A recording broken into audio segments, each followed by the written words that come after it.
woman who survived the Holocaust, the genocide in Rwanda back in the 80s, the 90s. But she said, some of these people in this village, some of them have never seen money.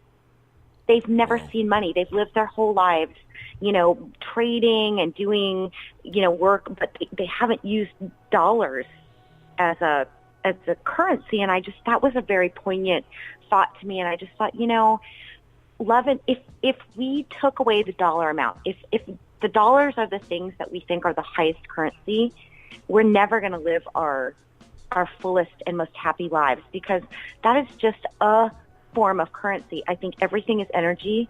Money is an energy. Money is a currency, but kindness and love are also currencies. And when you walk into the grocery store or the bank or the post office or wherever you go on the streets, like you said, people get like very anxious and kind of belligerent sometimes when they're driving.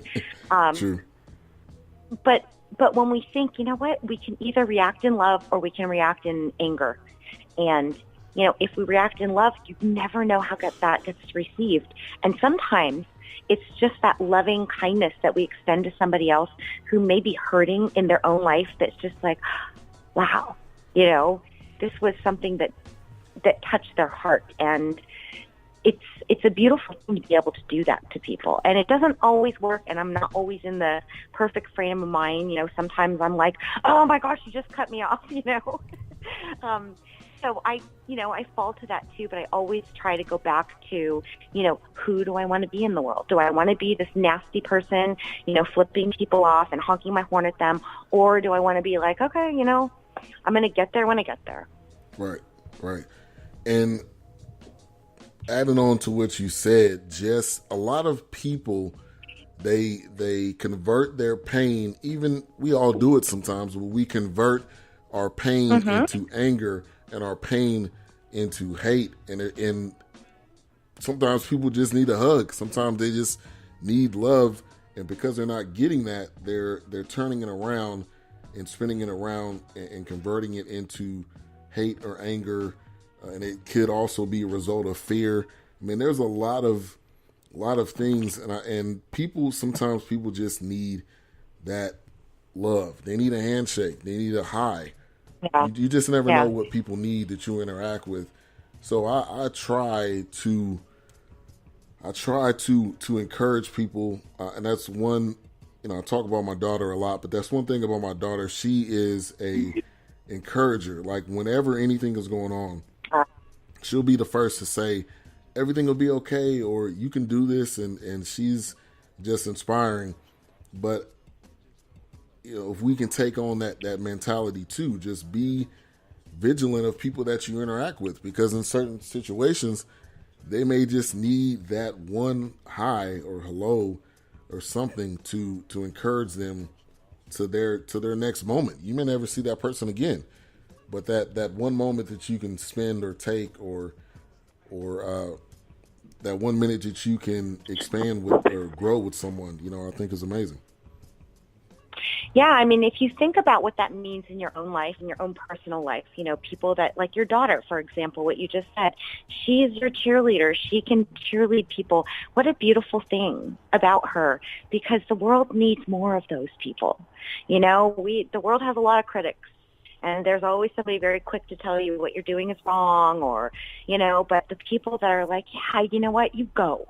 Those are the people that are the ones that we need to surround ourselves with. And we need to be those people too. Right, exactly. That's the bigger thing.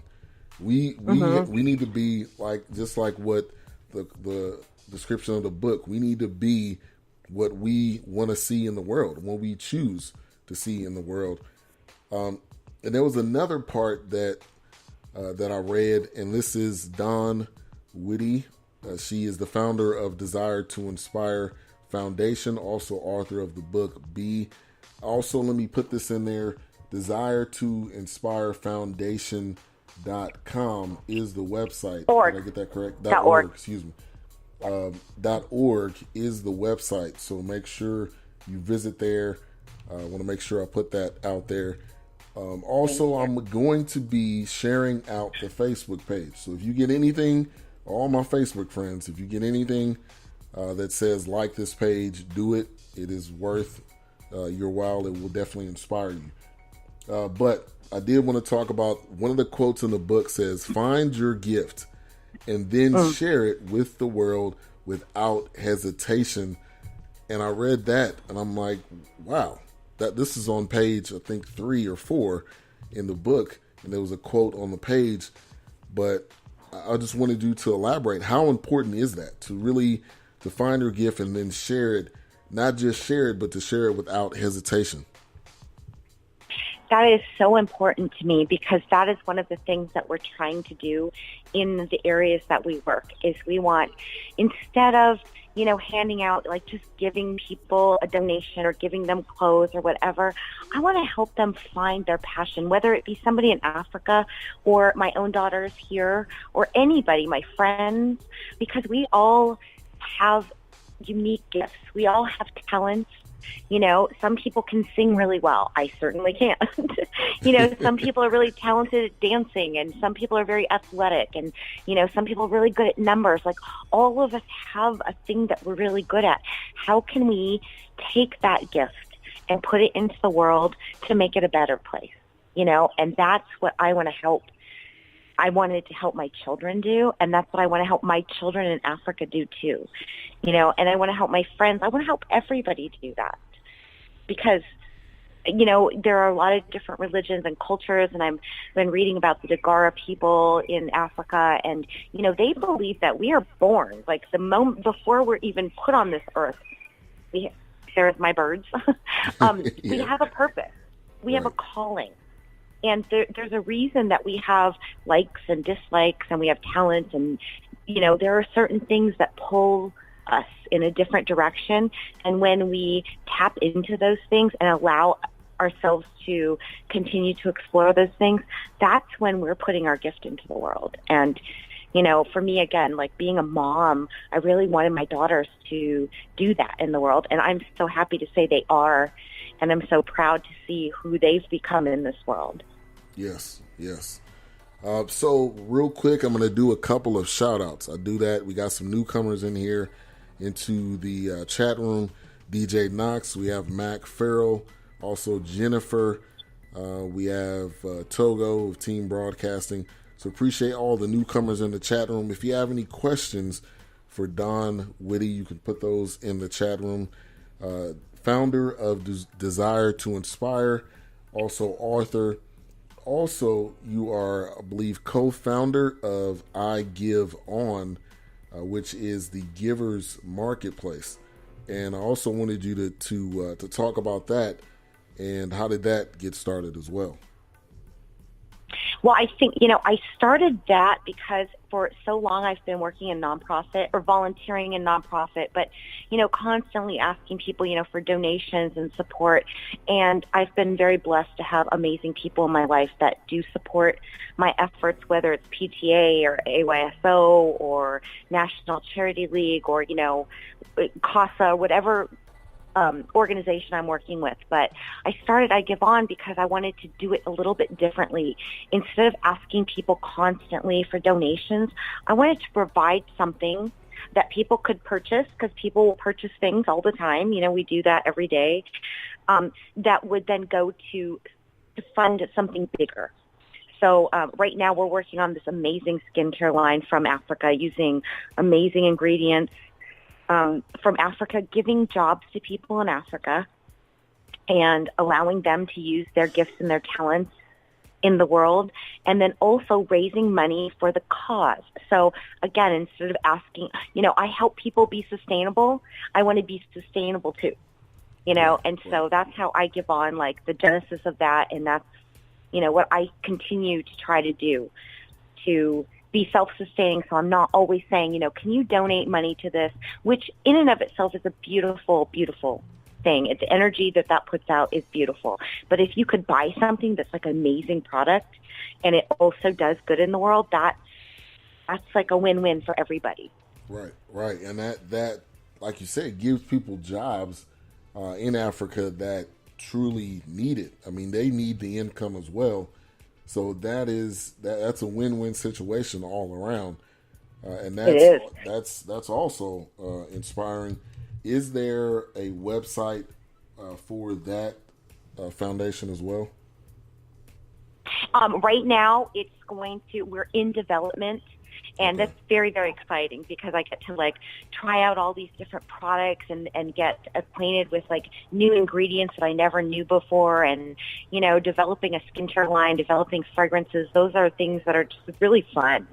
But we don't have that built out yet.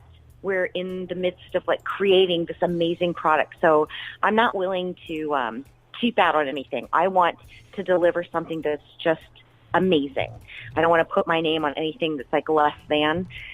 So that is coming soon. Things on the foundation website will, let people know that this is happening, but it's all like in the works right now.